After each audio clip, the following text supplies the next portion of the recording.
Okay, we don't have multicolored. There was a lot of multicolored cards, like 20. Usually we have 10 on uncommon, and then a pretty big number of rare and mythic ones.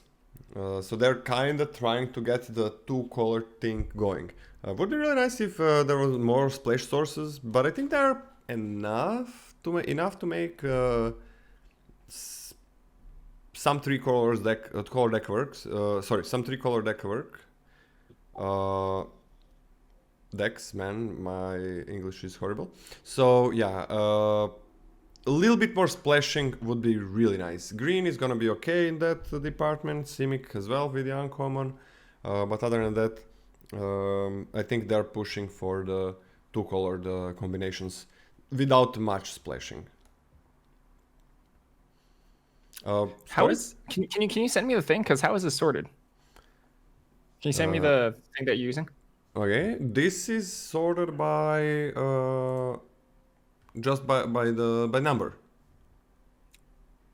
Ah, okay. So yeah, this 10, that's 12. First we go through commons, then uncommons. So we're onto the white now.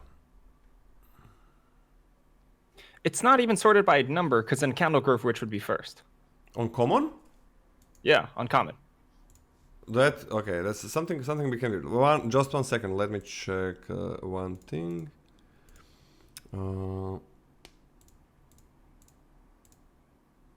1 second. What do you think, guys, about the multicolored cards and so on, and about splash sources? So I think the color list is kind of spicy. I think the spiciest card we've reviewed so far is the Jack-o'-lantern, to see like how much of a role player it actually is. That's right. true. Index how much it wants to be fought over. The multicolored cards look like they're all pretty stinking strong in their colors, but there's not a whole lot outside of rare that I'm willing to be like, yes, I will dive into a two-color combination for this. Okay, I'm not sure. I could just read what's on the screen though. I could just do that. Yeah, but I'm not sure why I'm missing. Like something became weird, and I got. Are you actually missing cards? Because that's a problem. I got a isn't lens. it? No, I'm not missing cards, but the slideshow is missing it for whatever the reason. Okay, I'm just gonna remove everything to the top and gonna start editing it manually. 1 second. It's I think from the multicolors, it looks like you really want to be green if you want to be splashing. It's not that easy to splash with the other colors, and the themes and the synergies are more prevalent than we've seen in the last, I want to say, couple of sets. So you really want to push your two-color combinations. Just 1 second, because it's not in order as it should be. I think I know what's wrong here.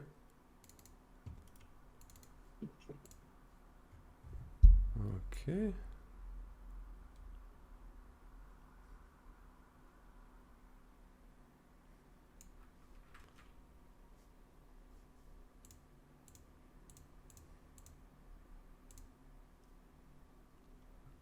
Those are uncommons. Let me just see.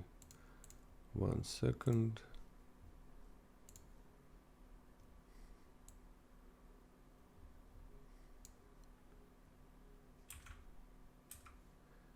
I'm not sure why it's not showing. We have like the Blessed Defiance, right? First.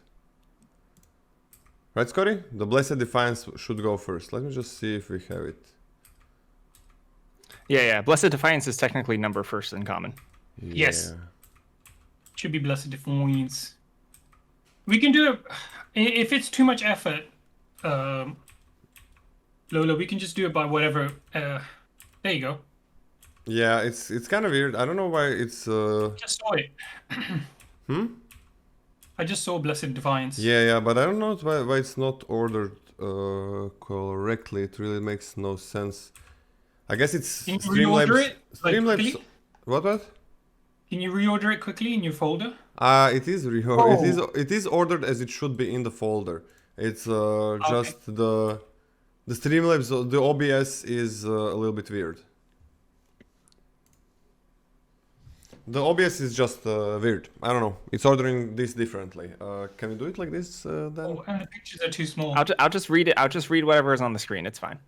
Well, can we fix it so it at least fills the frame?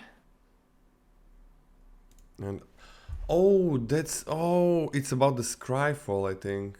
Oh shit. 1 second. 1 second, guys. It's so wait.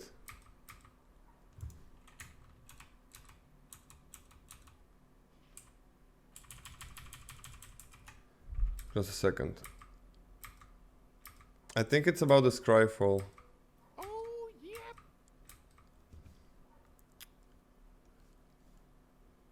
Oh god damn it. It's let me just see one thing. Sorry about this, guys. Everything was working fine before. Go make another coffee, Scotty.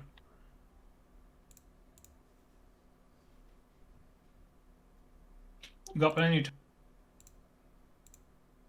We're gonna be here a while.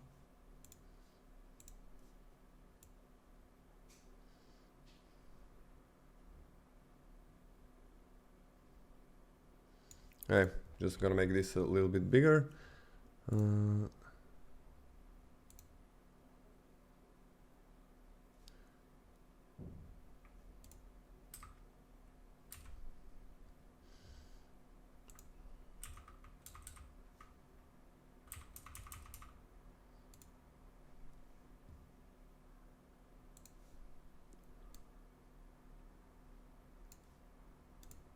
Okay, I'm not sure why it changed.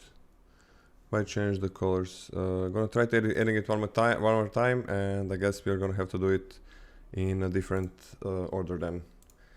I don't think it changes anything for the viewers, but it's just gonna change the things for you.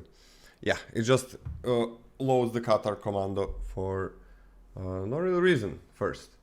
All right, ready to go? Let's talk Okay. about Cathar Commando. Cathar Commando is 1 white, 2 mana total for a creature human soldier. It's a 3/1, has flash, 1 mana, and sacrifice Cathar Commando to destroy target artifact or enchantment. Pretty pushed actually for a common. Like, this is a pretty decent amount of stats. Doesn't change the fact that a 3/1 is not amazing, but considering it has flash, you can sort of set up much better blocks and much better trades than you would normally. I think this is solid in comparison to other 2-drops in white. I think this is fine. Maybe not as good as the one that can get flying, which is the Countergrove Witch, which is what it's directly stacking up against. But I see no issues with Cathar Commando. I think it's super solid C. Yeah. I mean, I'm okay with you in this. Depending on how many artifacts and enchantments you're gonna want to destroy, but it's very serviceable. It's yeah, I mean, this doesn't fit any deck like greatly in terms of stats. I'm on a solid C, but sure, it gets much better depending on your matchup. Gonna be happy having a few of these in my sideboard. Like, it's also 3/1, doesn't have to destroy the enchantment, doesn't have to be the only thing that it's doing. And 3 mana, destroy target artifact enchantment on flash is pretty good. Also saves you some mana, right? Can block and sack. I'm on high C. Thanks, Mirror, for the support. I appreciate it a lot. I'm on a high C for this one. Yeah, I think this card has a few things going for it. Like you said, flash. 3 power, I think is important on a 2-drop. Being able to block an attack if you're chomping and then sack it as well at the same time. Or just flash it in and block a 3 or 4 drop. But all that added up, it's a C. Pretty solid C. Could go to a C plus depending on how good those cards are. Those enchantment and artifact cards are gonna be. Celestis Sanctifier. 2 white, 3 mana total for a creature, human cleric. It's a 3/2. If it's neither day nor night, it becomes day as Celestis Sanctifier enters the battlefield. When day becomes night or night becomes day, look at the top 2 cards of your library, put one of them into your graveyard. You draw none of them, not card advantage. It's just a little bit of card selection, and you have to put one back on top. But still, it's a little bit of selection, kind of minor ability. The joke here is that you bin like disturb cards and just sort of get them for free. Overall, don't love it. Don't think it's particularly powerful nor enticing. I think I got this at a D+. Yeah, D+, 3/2 that does maybe sometimes something a little bit. No real card advantage, something like a little bit of scry, getting exactly what Scotty said, like just a D+. Yeah, D+, nothing to add.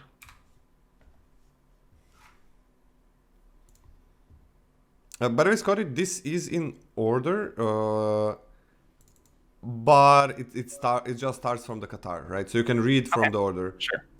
Clarion Catharus, 3 white, creature, human knight. It's a 3/3. When Clarion Catharus enters the battlefield, create a 1/1 white human creature token. Unexciting as a 4-drop, but probably still reasonable role player. If you're sort of lacking in super high quality 4s, I don't mind putting a couple of these in your deck. Black-white has a decent amount of stuff that wants to sacrifice. Green-white has a decent amount of stuff that helps humans going wide. Solid. C-. Same, solid, C-. Gets better in those decks that already have some sacrifice payoffs. I think it's not gonna be that hard to get sacrifice, to get these things that you can sacrifice in this set. I think it's gonna be much harder to get sacrifice payoffs. Right, this is sacrifice enable. Is this sacrifice enabler? And the payoff would be a card that can sacrifice. Am I correct, guys? Yeah, can you talk about Coven? Oh yeah, this definitely helps about Coven. So does people know what Coven is? This definitely helps. Like you play a 2 mana 2/2 for example, or whatever, 3 mana something 2x, and then you get Coven with this. So that's nice, but there are not that many really good Coven abilities. Like I kind of want to have Coven first and then pick this. So I'm not picking this very highly. Now what does Coven do? Coven activates something if you have 3 creatures of different powers. That's it. Got him. Fuck Nice. Yeah. Okay, Mobieus. I'll go with C-. I think I could see this going up to a C. Why isn't this called Day Squad? Sorry. Why isn't this called Day Squad, Marshall, whatever the previous one was called? Daybreak Chaplain, maybe. What was it? I can't remember. Wouldn't that be very thematic as well? Because Day Squad? Yeah, but it doesn't make day. Oh, maybe that's why. Maybe they didn't want people to get confused. Fair enough. All right. Next card. Okay, we're talking about Flare of Faith. It's 1 white instant. Target creature gets +2/+2 until end of turn. If it's a human, instead it gets +3/+3 and gains indestructible until end of turn. Combat trick. You'll know when you sort of want this if you're sort of proactive and you want something to push past blockers. Unexciting on both fronts. 2 mana, instant speed, +2/+2. Pretty mediocre. If it's a human, +3/+3 indestructible, that's fine. Overall, still averaging out to me to be a D. Not the most exciting trick. If I'm giving +2/+2, I need something else. I need lifelink, some pretty good effect, flying. I need, even flying is not that good. This is not a good effect. Yeah, I'm on a D. If you really need a trick, I'm not gonna give it a D- because some decks just want some tricks. So yeah, D. I want to give it a D- because it's worse than Adamant Will. It's a lot worse, yeah. It's just a D. Okay. If you need trick, you take it. Helps with Coven, sure. We're talking about Gavany Silversmith, 3 white for a creature, human soldier. When Gavany Silversmith, oh sorry, it's a 2/3. When Gavany Silversmith enters the battlefield, put a +1/+1 counter on each of up to 2 target creatures. Wow. This is kind of good for a comet. This is heckin' pushed. If we're reminiscent of, shoot, I'm forgetting the name, Bossier's Acolyte, but it doesn't have lifelink, except it can put a counter on itself. So lots of key differences. You're able to distribute counters to be able to turn on your Coven, right? If you're sort of like almost there with the Coven, you have the creature count, but you don't have the power distribution. You can sort of finnick your powers to be different. Enable yourself for some Coven, push through a lot of damage. You can't put 2 +1/+1 counters on one creature, but distributing 2 is perfectly fine. Lots of stats, great body. I think have this at a, you know, normally this would be higher, but I think in this set, this is just a solid C. This card is super good, but given how pushed the other cards are, I think it still just averages out to be a C. Yeah, that's the problem for a lot of cards, like how high power level this set is. And we're just coming into the high power, like the colors. The colorless cards are fine, nothing that special. You don't even have many.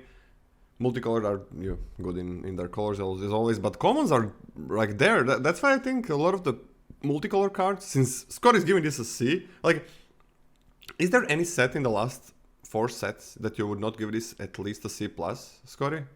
Don't think so. This card's great. Yeah, and that kind of, I think that lowers the grade a little bit of the multicolor cards, right? If you have really powerful cards in single colors where you don't have to commit, where you can choose like, you can be in the middle of 3 colors and then switch to something, and then like that multicolor card is completely unplayable. I think that lowers how highly you take the multicolor cards. This is like a 3/4 that puts a counter somewhere. It's like 4 or 5 worth of stats. Activates Coven. This is beautiful. I really want to give this. Also super aggressive if you have a 2-drop and 3-drop that can attack. Kind of want to give this a C+. It is a 4-drop. God damn it. I want to start it as a C+, but I might be wrong. Like that. This is gonna, but this in best of one, this is gonna be the shit. In a good way. Mobieus. I mean, I'm on a C+ for this. I don't know how strong the other cards are that you're referring to when grading this, but I think this is definitely a C+. All right. The shit is always in a good way. So yeah. This card is gonna be sick in best of one. Like it's gonna be if white is gonna be one of the best aggressive color pairs. White X. Gabony Trapper. White, 1 mana total for a creature, human soldier. It's a 0/2. You can pay 2 and tap it to tap target creature. These effects are always fine. 2 is a little bit costly, but they always play out pretty reasonably well, especially for the purpose of you just tapping their opponent's largest blocker that is stonewalling your smaller attackers, you know, just so you can actually attack into something without actually being, you know, blocked by individual cards. Solid. I'm gonna give this one a solid C. Yeah, I want to see for this. I don't want too many of those though. But 1 is always gonna be pretty happy place. Coven's This is a good. 0-hour card for Coven. Coven enabler, true. Coven enabler. Easy C+ for me. Okay. Interesting. That before this was always a C+ card, I think. Hedge Witch's Fanbearer, right?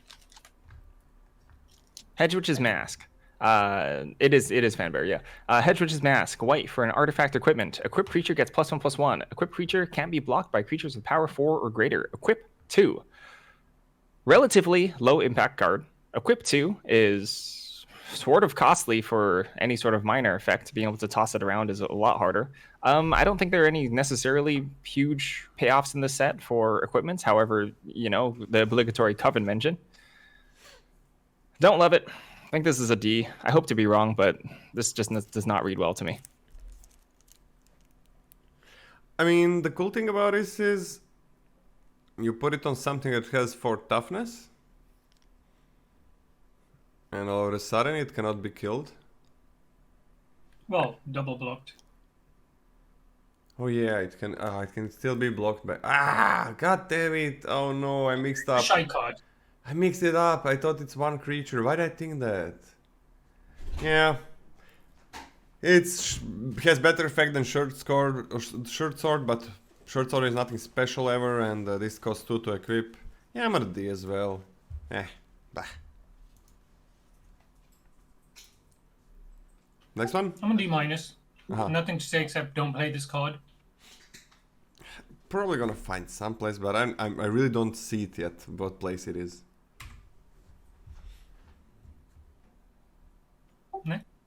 All right, let's talk about not Lunarch Veteran. Homestead Courage. White. Sorcery. Put a +1/+1 counter on target creature you control. It gains vigilance until end of turn. Flashback. White.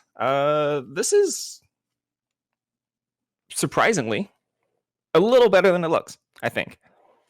Being able to finick combat to be able to push your creatures through. This is not for like a go wide style deck, mid-range deck. You want to be very aggressive in order to do this. Pretty interesting that if you have white, you can sort of flip werewolves just with 1 card on its own, which I don't think is the main purpose of this. I think the main purpose of this will be like pushing through some large turns. That being said, I don't want to take this super highly. I'm going to take this at a D, but this has a home for sure in my stupid 1-drop deck. Pun intended. So what grade did you give it, Scotty, in the end? A D. Yeah. Sure, 2 instant and sorcery cards. Like it's interesting for that Boros 1/3 that becomes bigger. Like you can make it huge for 1 turn. You can make it what, a 3/5 in total, and then it can be a 7/5 for that turn. But yeah, it's sorcery speed. I don't like it. D, just meh. Yeah, D from me as well. Probably gonna be fine in some best of 1 decks though. I can see this working in best of 1.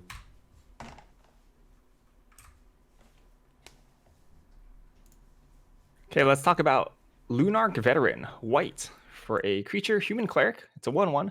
Whenever another creature enters the battlefield under your control, you gain 1 life. Has disturb for 1 and a white, and it flips into Luminous Phantom, which is a spirit cleric. It's also a 1/1. Has flying. Whenever another creature you control leaves the battlefield, you gain 1 life.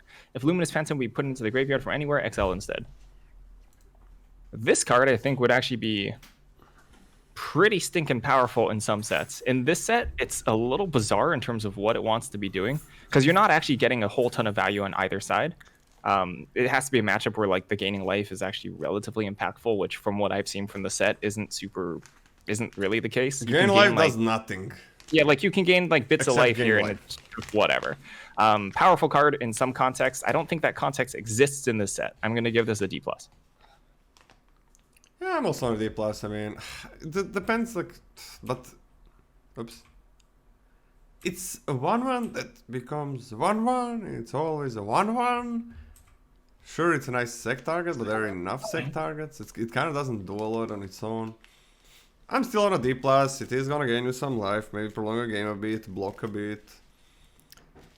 But yeah, it's just like, why is this should have been in AFR. This really should have been in AFR. Just we need more live gain things. Like there is so hard to get live gain deck working.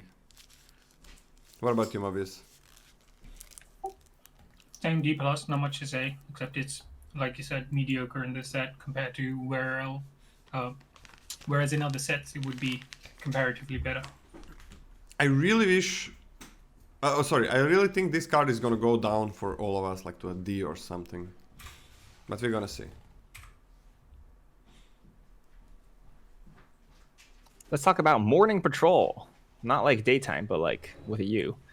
2 white, 3 mana total for a human creature, human soldier. It's a 2/3. Has vigilance and disturb 3 and a white, and it flips into Morning Apparition, which is a oh my gosh, this one is the morning wizards.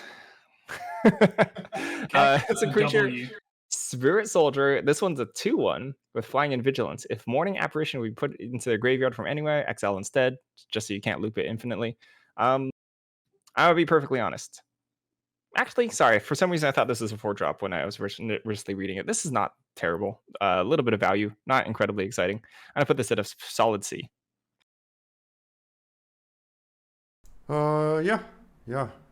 This is fine. The 3 mana 2/3 nothing special, but becomes a 4 mana 2/1 that can still block. What do you give it, Scotty? A C. Yeah, I'm gonna see as well. Like, it's pretty good. Could be One even more better. to see. Like, 2/3 is really nothing special, but if this trades, it is gonna. These cards could go up, depending on how many you have. If you don't have that many disturb cards, this gets better because you're gonna have more mana to use this. But you gotta be careful. There's so many of these mana sinks, I think, that it might be too much. Like you might already lose the game or win the game before you even used half of these. So we're gonna see how many you have. But a lot of them are on uncommon. So yeah, C, but really goes up or down depending on their deck. Quite a lot. Like, okay, I gotta say this. I think for a lot of cards in this set, it's gonna go up or down like quite a bit after pack 1 is finished. Because it's a very synergistic set and it's extremely complex. I don't know if you agree with me on that one, guys. I agree on the synergies. The synergies are strong together. Yeah, complexity-wise, we'll see after we draft it. Okay. So what do you give it in the end, Mobieus? See, The same. I mean, remember it's a 2-for-1. Yeah, The it other is side 2 is for 1, 4 so... mana. Sure, it's dear, chat. I think somebody mentioned it's kind of expensive, but it's flies vigilant from your graveyard, so you can't sniff your nose at that. So solid C. I think this will be a C plus in a lot of sets as well. Yeah, But agree. not this one. Ritual Guardian, 2 white for a creature human soldier. It's a 3/2. Has Coven at the beginning of combat on your turn. If you control 3 or more creatures with different powers, Ritual Guardian gains lifelink until end of turn. Heckin' filler.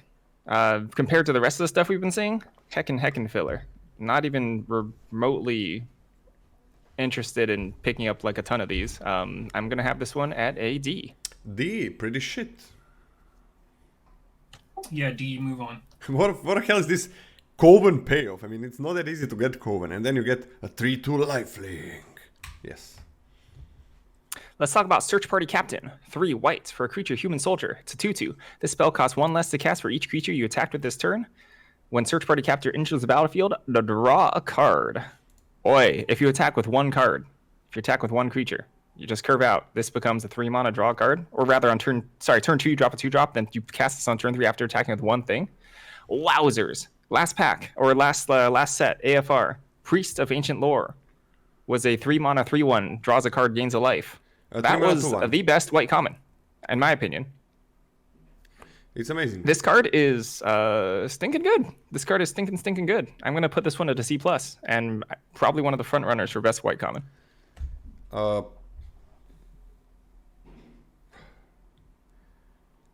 In the previous set, this would be a B- for sure, right? This card is really strong. Man, oh man. Yeah, and sometimes in the late game you're just gonna play it for one mana, two that draws you the card. This is really good. I think we should mention that this card actually has some pretty significant diminishing returns. Like, you're going to open your hand with like 3 Search Party Captains, and you're going to be like, wow, this is actually the worst. Yeah. If you don't have a reasonable curve after that, so be careful. But it's still really good. Yeah, I want a C+. I don't think this is as good as the 2-1 in FR. I think the 2-1 is better. Even though sometimes this is going to feel better. Because you can... The 2-1 also had life gain synergies. That's very important. Yeah, and consistently it is 3 mana. I would rather have this be a 3 mana than have this effect. I don't know about you guys. Absolutely. Okay. Mobieus? Yeah, same. C+? Nothing else to say. It is what it is, huh? Draw a card. Nice. C+.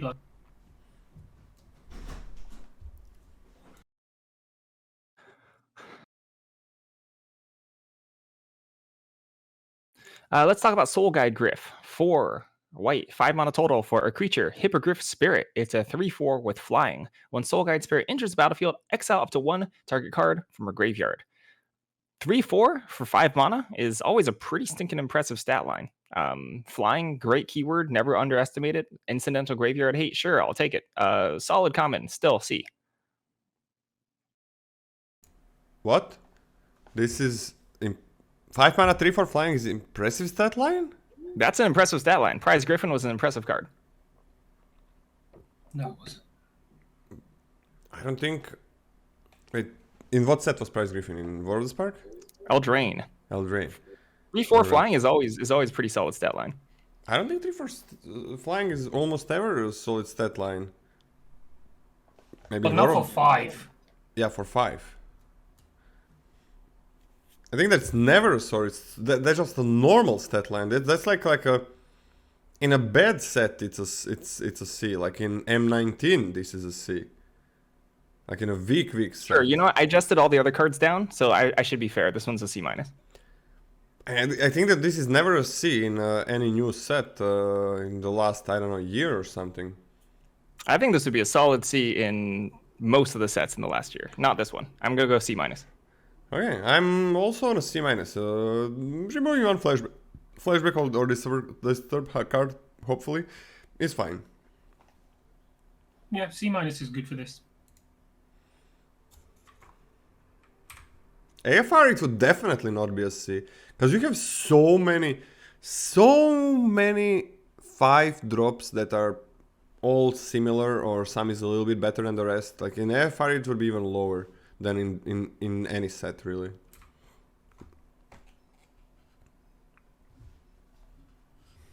Let's talk about Sun Gold Barrage. 2 white for an instant. Destroy target creature toughness 4 or greater. Yeah, if you have werewolves, blast them. If you don't, gonna be a little hard to find purchase on a target for this. Main decking 1 is like okay, never super exciting. I don't want to pick this up super highly. I'm gonna put it a D+, but I'd love to sideboard it. D+ and definitely sideboard grade, absolutely.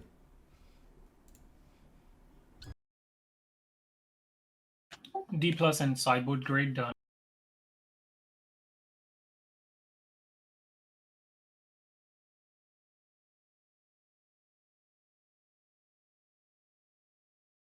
One second, let me adjust my thing.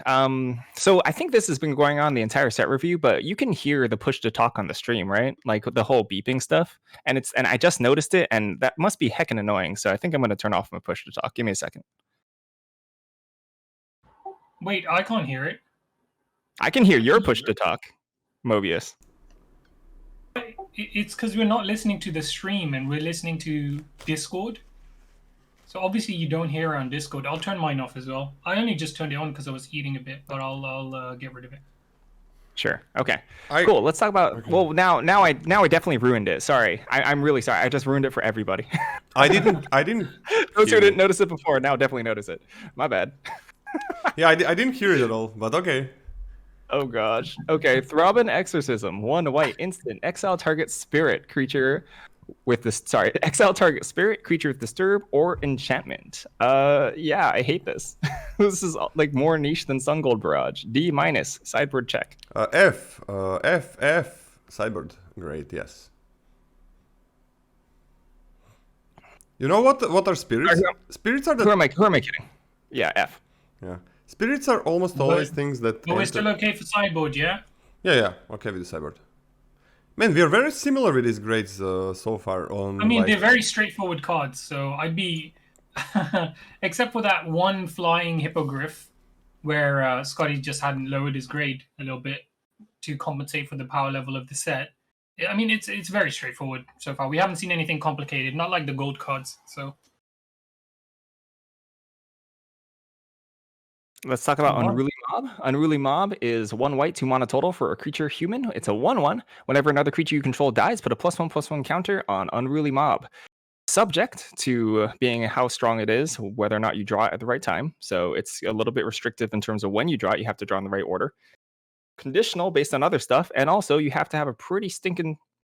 You have to kind of just be doing the thing in order to get this to be pretty reasonable. Overall, I hate it. D. Yeah, I've always... You always? I've always hated this card. Yeah, this is not very good. Sometimes it is gonna be fine, but that's very, very rare. D, and again, when your deck gets there, it gets a bit better, but still nothing that special. So yeah, D. Not very good. So, like, we should note that it triggers off of disturb stuff, right? So in black-white, which is sort of the sacrifice synergistic archetype, you have 2 gold uncommons that help you sacrifice stuff. You have disturb stuff from black in general that you can sort of like attack, and then it adds counters on that. I think all that added up, still I'd rather be doing other stuff. You mean from Decay? Yeah, from Decayed. Sorry, I must have said the wrong thing. Yeah, so you said disturb, but yeah, from Decay. Yeah, my bad. Well, either way, I'm hurt that you don't like Unruly Mob. I'm going to give it a slightly higher grade than you guys, because it's my namesake, so I have to give it D+. If you get there, it gets a bit better, I agree. But, again, you're gonna know early, don't take it. Okay, now you can go back to the beginning of white commons. Lovely. Blessed Defiance. White for an instant. Target creature you control gets +2/+0 and gains lifelink until end of turn. When that creature dies this turn, create a 1/1 white spirit token creature with flying. I think they've been pushing this type of effect because I think it's very unintuitive how necessarily good or bad these are. I think these always play out better than they look. And this, I'm not unhappy with it. The Spirit with flying, that's pretty stinking reasonable to leave behind. Trading up, also helping races. There's a lot of power points that are pushed here, even with all that said, D+. But I'd be reasonably happy to run this. I'm happier to run this than the 2 mana card. Flare of Faith, or whatever. Yeah, 100%. I'm on a D. I'd rather have my creature survive than gain life and get a 1/1 flying for a whole card. Like, gain life and get a 1/1 flying for a whole card. And you don't always even gain it. It's... I don't know. I'm not... No. You can trade up. I want tricks that make my 2 1 drops, mana. 3 drops, 4 drops survive. I want that. So, D, and I think it's gonna go down to D- at one point. Fair enough. I mean, I like this better than the other one, but I've still got it at D. I'll definitely take this over the other one. This doesn't even fall into the category if you need a trick, you take it. I think it does. I think it pushes past large blockers, right? You have like a bunch of 2/2s, you slam into like a large blocker, you trade up, get a spirit from it, that does its job. Yeah. I don't know how many 2/2s you're gonna have. Let's talk about Candle Grove Witch, 1 white. It's a creature human warlock, which is a 2/2. Has Coven, which, to remind everyone, it's at the beginning of your combat on your turn. If you control 3 or more creatures with different power, it gains flying until end of turn. Premium 2-drop. This is a premium 2-drop. At common, exactly what you want. Something that can go ahead and tussle early, be able to peck in for a couple points of damage, sit around, dork around for a while, and then eventually take to the skies when the game comes later, the opponent stabilizes a little, and clock your opponent, C+. Yeah, I'm pretty happy with this. This is a good Coven payoff. Yeah, flying. It's, again, Coven is not that easy to activate. I don't know if I want a C or a C+. I'm gonna start it as a C, but I can see this easily going to a C+. I mean, I'm on a C as well. Okay. I agree with Scotty though. Like, We got a Candle late thread. game, if you got Coven enabled, your Okay. opponent doesn't have a flyer, they're gonna, yeah, you're getting extra value out of your 2D. It's Yeah. fine. There are gonna, like, the disturbed creatures are flyers, so you're gonna get that. They're gonna have that sometimes, so that's the thing to know. Like, everything that enters as a spirit after disturb is gonna be a flyer. So this is gonna be a set that will have a little bit more flyers than usual, I think. Candle Trap, white for an enchantment aura. Enchanted creature has Defender, prevent all combat damage to be dealt by enchanted creature. And Coven, white, 2 white, 3 mana total, and sacrifice Candle Trap. Exile enchanted creature. Activate only if you control 3 or more creatures with different powers. Whew! This is kind of pushed for this effect. Efficient. Much better at defending yourself. The card that's most reminiscent of this in my mind is from Ravnica Allegiance was Sky Tether, right? But this is a lot better than that. A lot better. Like a lot better than that. If you are playing a flying game plan, right? Blue-white, right? You trade off some stuff, you disturb some stuff, you knock out your opponent's large, beefy green creature for 1 mana, they can't attack you. Super strong. I think this is very, very, very, very good. This is a B-. I like it a lot. It's not so great if you're like smorking on the ground, but at the same time, it's not like it stops your attacks completely. You can still attack around this. It's not great, you know, if you do that, but not completely useless. I'm going to put this at a B-. I think this card is quite good. Yeah, I like it a lot. Does need Coven, which is kind of hard sometimes. I think I'm gonna put in the high C+, because if you're aggressive, then this is not that easy to include. I think most of the B- cards, I'm happy to include them in any white deck. So I think I'm gonna go with a C+ for this. Yeah, you don't need Coven, but without Coven it's a bad card without Coven. But is because it's still better than Sky Tether without Coven. Yeah, but the thing Because is, Sky Tether didn't say the enchanted creature does not deal any damage. yeah. Because I think that's pretty huge.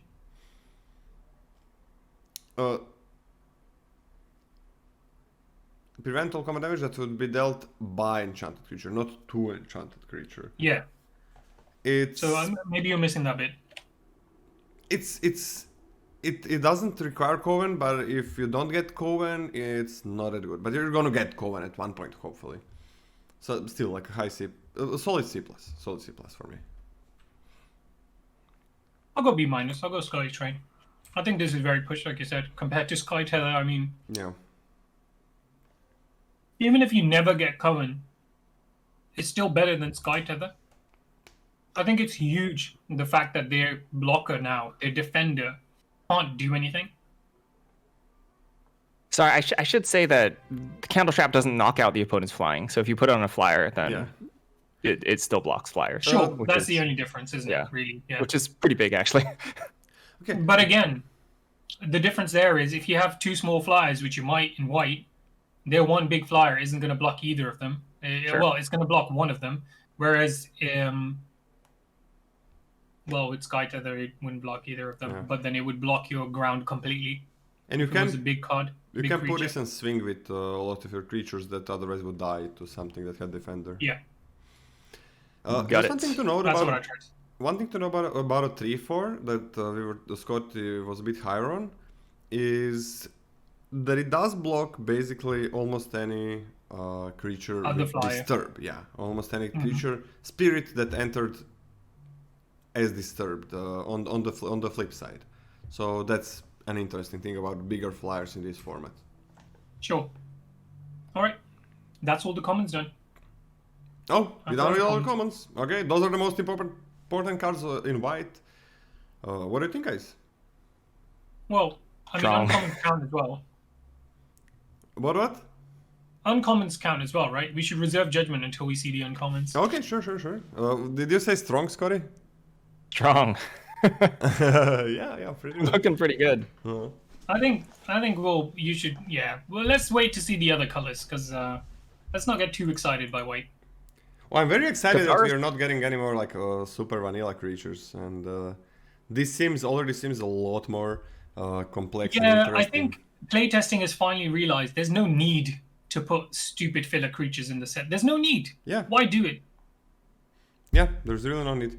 And I mean, I think we can all see, even if you didn't look at the spoilers, guys, in the chat, this set is infinitely more complex than AFR. It's just not even close, at least from my perspective. Yeah. Let's go. Let's talk about Cathar's Call. 2 and a white, 3 mana total for enchantment Aura. Enchant creature. Enchanted creature has vigilance, and at the beginning of your end step, create a 1/1 white human creature token. So it turns your creature into a token producing factory, but it's vulnerable to removal. Overall, even if you're doing the human thing, even if you're trying to go wide, quite slow. Don't love it, kind of hate it. I got this at a D. Even if you're doing the thing, I don't think you're really crushing the game, right? Like you get away with it, and then what? Then congratulations. Like over the course of 3 turns, you get like 3 1/1s. That's whatever. I'm just put this at you know what? No, D minus on this. Just not great. Good. It's nice that nice that it's like continuous value over. It's not every upkeep, so yeah, that's true. There's no flying on the card that has a flying hippogriff on it. Yeah, that's kind of weird, but Instant F. doesn't I mean, I'd buff give your it an F. creature. If that creature dies, it's 2 for 1, and they can still wait a few turns to make 2 for 1 and still not good.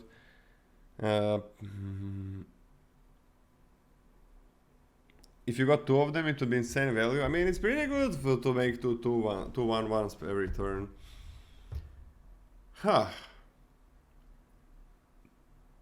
Man, this is so dangerous. Like, if the opponent removes it next turn, that Obviously. creature, it's so dangerous. But you know, what if you put this on a zombie or something? Like, there are creatures that you don't care about that can have this. Then the zombie still needs to stay on the board for 2 turns for you to even think about having got your values slightly back. 2 1/1s for 3. And even then, that's not really good, is it? It needs 3 turns on the board, making 1/1s. I mean, it's just I mean, you, I don't know why you discuss. This is a trash card that you should never ever play. but you get a 1/1 like on that turn when you play it, right? It's the beginning of your end step, not each end step. Yeah, but you get the 1/1 That's- when you play it, right? On What? that turn. On that turn, yes. When you play it, no. If it had an ETB of making a 1/1, and then every end of turn you got another 1/1, it might be playable. I'm a bigger believer in this. I'm gonna go on a D. Yeah. I'm gonna Nice. give this an F, and I think if you play this, you're playing Magic wrong. Okay, I believe this in some seg decks is gonna be okay. Okay. Whew, let's talk about Chaplain of Alms, white. For a creature human cleric, it's a 1/1 with first strike and ward 1. You can disturb it for 3 and a white, 4 mana total, and it becomes Chapel Shieldgeist, which is a creature spirit cleric. It's a 2/1 with flying and first strike. Each creature you control has ward 1. And of course, if it would die, then you exile instead. Extremely low impact front side, kind of expensive and somewhat low impact backside. I'm not a huge fan of this. I don't think it's completely unplayable, and it'll do some things when you run it. But I'm really not excited about this whatsoever. Mostly because the disturb side is like kind of expensive for the front side that doesn't really do much. Even with sacrifice synergies, counting all of that together, I'm just not a big fan. I got this at a D, D plus actually, D plus. Wow. Good thing you salvaged your grade there. Yeah, I mean the big deal about this is you really want these disturbed cards to have a front effect that matters or incredibly powerful back effect. And yeah, the 1/1 first strike. If Scotty is not giving it a good grade, then we cannot give it a good grade, right, Mobieus? That's true. Yeah. Scotty's in low with 1/1s for 1. But yeah, I'm also on a D plus. Well, I mean, I'm gonna draft like 3 of these and draft all the Homestead Courages or whatever, and then you're gonna die. So, taste it. Yeah. Wait, I mean, D plus is correct for this card, I think. The black side is slightly expensive, but once you do have it on board, it becomes a nightmare for your opponent, right? Because it's every creature you control. So they first of all, they have to waste their removal on this first. Why? Why? It's a ward 1. Well, otherwise, your creatures for the... Look, if you remove something else, then the next creature they try to remove will also have ward 1. Yeah. No. That's what I'm Why saying. would you move the front side? The front side is just super low No, impact. I mean The the, backside. Shieldgeist, not the front side. Ah, fine. But why No, would you remove it? obviously not the front. I started off by saying the Yeah. Disturb is slightly expensive. But why would I be referring to the piece of shit front side? Yeah, but That's just there for sack fodder / early coven / attack block, whatever, man. You throw that in the bin as fast as possible. And once you play this, flying first strike blocks the most, I want to say most, if not a lot of other flyers that attack into you, especially other disturbs, because of the first strike. And then we also have nice ward on all your creatures. And as I was saying, they would have to remove this first, otherwise they'd always have to play 1 tax on your other creatures before removing them. So yeah, I think it's fair enough. I think D plus is good for this. It might go to a C minus for me. We'll see how viable it is to play this later. Because I mean, sure, it's 4 mana, right? But you're looking as if you're always wanting to cast it on curve, and you might not be. You might just cast it whenever you have mana available, or it's like the best play for you. I think it's fine. Your opponent has no flyers. The ground is gummed up. You play on turn 4. Why not? But yeah, overall D plus. Because the first side is very mediocre. yeah. Sweet. Yeah, it's like, but I don't think it's a nightmare like this 2/1. It's nice against opponent's flyers and 2-drops, I guess. It is first strike, but I mean that's what you've been waiting for this 2/1. And I mean, that's what I'm saying. You wouldn't be waiting for it though, right? With the disturb things, I'm looking at them like I'm gonna cast these when I want to. Otherwise, it's an extra card in your graveyard, isn't it? When you need it, you're not forced to cast it on curve or when it's ill-advised to cast that card. So I feel like we're engineering too many situations where, or envisioning too many situations where this card is bad and we're casting it. yeah, Why but I would you think it's like cast the it? front side. I don't think it does anything, almost nothing. And then like this card, this last, the I Ward think 1 the is nothing backside that is special. fine. I mean, look, if your opponent doesn't have any flying blockers, they're gonna get pinged for 2 every turn. For Or 4 hit for 2 every mana. turn. That's not nothing. It's From your not graveyard. nothing. No, I mean the Again. first part does nothing. The first part, Which part? the front part. Yeah. The problem, the main problem with this card isn't even the cost of the back. It's the front that's almost half. The front is just half a card, isn't it? That's what that is. Yeah. So you're getting 1.5 cards out of 1 card. Really. You're not even getting 1. I don't count this as 1. I don't want to be playing this for 4 mana. I do not want to be playing this card for 4 mana. No, but you'd play it if you get half a card from the front. If you need the 1-drop. Yeah, that's why And it's you a need D+. the 1-drop when? When you're playing Orzhov, maybe Boros even, because if you're pumping your team, if the 1/1 has first strike, that helps. I guess the wood sometimes might help, but you don't usually care about it. The main thing is that in Boros or in Orzhov, where you can sack it or whatever, do other things with it, it's fine. I think it's... What I'm saying is, I'm on the same grade as you guys, okay? Yeah, but I'm not counting this as more than 1 card. Because that would be fine. I'm counting this as less than 1 card, really. Because I'm paying way too mana for what I'm getting. So that's why it's a D+. But it can work in certain... It can work in certain scenarios, I guess. Fair enough. Yeah. Shall we move on? Sure, let's go. But there is not that many things that sack. That's also kind of a problem. That's not moving on, Lola. No, that's okay. Let's not move on. Let's talk about the things that give you 1/1s and give you shit that's good to sack. The sacrifice is not that supported. You don't have a lot of things that actually sacrifice. On common, you have almost nothing. So that's kind of a problem for the things that you want to sack. So yeah, sure, and I think you're always going to have enough in the colors that care about it. You're always going to have enough incidentally. So I don't think any card that's good to sack should go up in value. And that's going to be a lot of times something we are going to be considering with these kind of cards that have not very good front side and an all right back side. Like it's good to sack a front side or cards that make tokens. Like sacrifice is not just very good in this format. On the common level, which is the most important one. That's what I wanted to say. Okay, sorry. Scotty. Dual Craft Trainer, 3 white, 4 mana total for a creature, human soldier. It's a 3/3 with first strike. Coven, at the beginning of combat your turn, if you control 3 or more creatures with different powers, target creature you control gains double strike until end of turn. Target creature can give anything and serve in. This card is actually pretty powerful. 3/3 first strike for 4 mana, not bad on its own. First striking is sort of nightmarish to attack into. I think overall solid. If you have Coven, giving something double strike, especially if you have it like loaded with counters or something or other, means you can engineer some pretty stinking good attacks.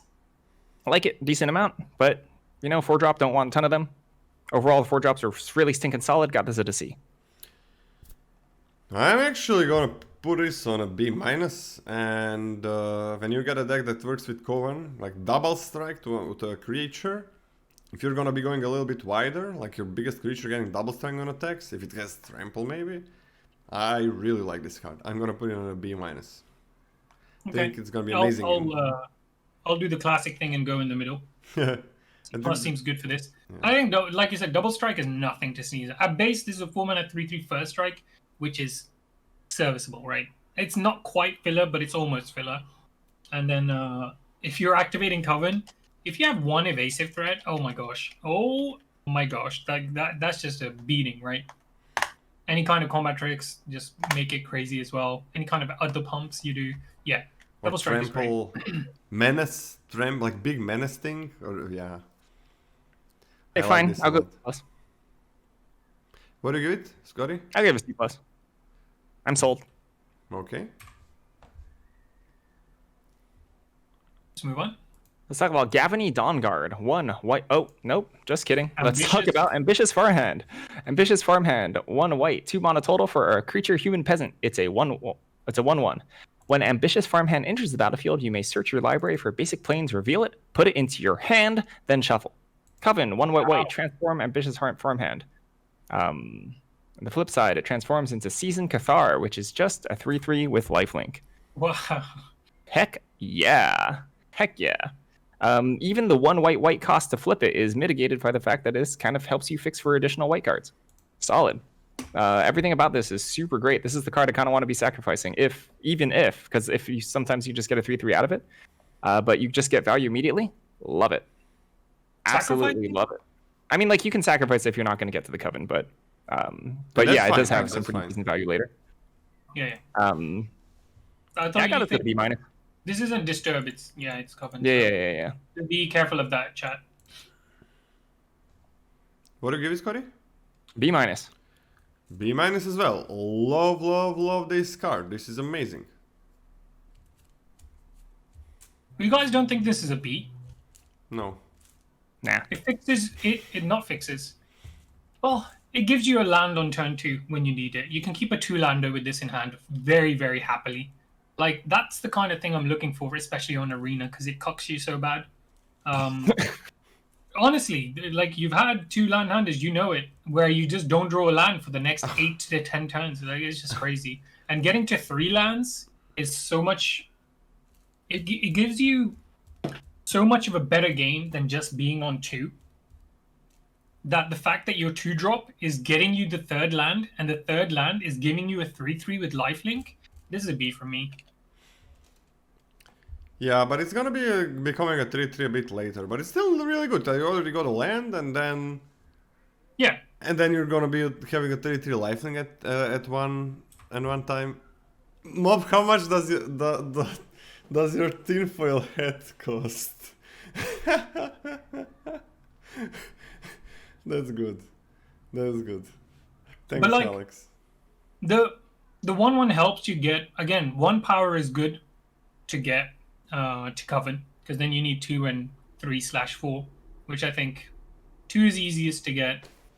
1 is fairly easy to get as well. 3 is and 4 is right? Wait, so- attacking on 3/3... Attacking with 3/3 on turn 3 is real? No, it's not. It's not. You need Coven to activate it. You cannot just activate it. You need It's Coven. going to be difficult to activate Coven when this is the only card you've played. Yeah, or the second card that you played. Yeah, if you played a 1-drop as well. For Which, 0 by the power. way, will be 0 or 1 power. Which is Oh. another reason why 0 power counts. Okay, you're literally never attacking with this on turn 3. So yeah. Wanna go Turn next? 4, however, you drop the Leonin, whatever it's called, Basri's Acolyte. Then you're doing stuff. I mean, sure, yeah, that seems fine to me. That's Yes, true. you can transform this on your opponent's attack phase. Yeah, As yeah. long as you have. You can transform this at any point. Just need Coven active. The funny thing is, right? Coven has 2 modes, it seems. One mode where it's at the start of your combat step, because I've seen quite a few like that. No. So this is what might be confusing, chat. And then there's another mode where, like on the enchantment, for example, it just says Coven at any point. As long as you have 3 creatures with different powers on board, you can do the thing. No, So it's there's just 2 different ones. it's just Coven. Yeah. There is no there are no 2 modes. There are more modes than that. It's just Coven is 3 No, creatures I'm with different saying it powers. seems like there's 2 modes, because there's a few cards that say at the start of your combat step, if you have Coven. Yeah, there are different things. They're on attack, on the end step. So Coven is just 3 creatures with different powers. That's it. That's Yeah. Coven. Nothing else ever. It's that. God All right. fucking damn it. I think we're done with this, right? Yeah. Yeah. Scotty? I like this card a lot. Yes. Okay. Gavany Dawnguard. Gavany Dawnguard, 1 white. Creature, human soldier. It's a 3/3, has ward 1. If it's neither night nor day, it becomes day as Gavany Dawnguard enters the battlefield. Whenever day becomes night or night becomes day, look at the top 4 cards of your library. You may reveal a creature card with mana value 3 or less from among them and put it into your hand. Put the rest on the bottom of your library in any order. That's lovely. It's strong on rate, pretty stinking efficient. Some reasonable value if you sort of let it go on. It's not super fast, you know? I don't think that, like, of course it's never going to activate like when you pass a turn because it's not going to become day to night or whatever like that. Unless it's like sort of late game, you double spell with it when it's already night. But on curve, it's not going to get a value immediately is what I'm trying to say. Card is strong though. I think card is really strong. Slightly prohibitive mana cost, but still good. B-. Oof. Yeah, I'm on a B- as well. I love this card. 3/3 ward 1, and then if it's gonna gain you 1 card, that's pretty crazy. That's really crazy, but a lot of times it won't. But still, like there is an option that it will. So yeah, I love it. I'm gonna C+. I think B- is too high for this. I mean, it has a lot of text, right? Which is why you put it on a B-. Not Like really. if the day or night thing even happens once and you hit a creature, then yeah, I've got my value. But if it dies before that, then it's just a 3-mana 3/3 man. Which isn't bad. Just a slightly hard to cast 3-mana 3/3. It's fine. C plus. I think this is gonna go down to C+, but if the day and night cycle changes a bit more, then it does a lot of. It can do a Day lot. night isn't that supported in white, right? It is actually because just because of the nature of the type of game you're playing, I feel like in any white X deck, what you can be doing is you'll skip a turn or something, and then you play 2 cards, and you skip a turn and become night after you make it day because some of these cards make it day, and then you play 2 cards, and then it'll become day again after night. I think it's fine. Does the effect trigger when it comes into play? No, Zmerk, because it has to switch. This just makes it day. If it's not day or night. If it said if it's night, it becomes day as well, then yeah, it would get it on ETB. But because it only says if it's not day or night, twilight, I guess, whatever fucking time is in between, then it changes it to day. But if it's night, it doesn't change it to day. It stays night, so you don't get the effect. Okay, next one. Loyal Griff, 2 white, 3 mana total for a creature Hippogriff. It's a 2/2, has flash, flying. When Loyal Hippogriff enters the battlefield, you may return another creature you control to its owner's hand. May is nice, so you can actually just play this out as a sort of a flash Windrake and start just clocking the opponents. You can also just save stuff. Solid buddy. Solid buddy. Windrake is not terrible. Having the upside of saving something is perfectly fine. I'm going to put this at a C. Yeah, and a flash as well. C. In a lot of sets, this will be a C plus again, like previous Yeah, sets. I was gonna say this looks like a C plus in every set except this one, I think. No, in the previous 2 sets, I wouldn't give it a C plus, but yeah. Really? Mm-hmm. Flash flying. It wasn't that long ago that we just got a flash bird 2/2. That was really The nice, cute one yeah. with the fish in its mouth, and we really liked that. And we were really happy about it, yeah. Yeah. This is Yeah, better. C is welcome. But they, Way better. Yeah. lately sets have been a bit higher on the power level. Yeah, I agree. I mean, AFR not so much, but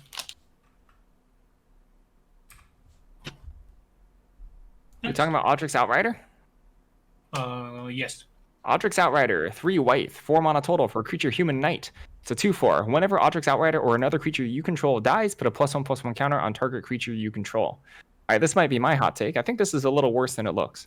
I think it's going to be a little harder than you think to have agency over when things die on your side in order to like put counters on stuff. Sacrifice synergies obviously are quite good with this. But overall, I still think it's pretty stinking solid. I'm going to put this at a C+.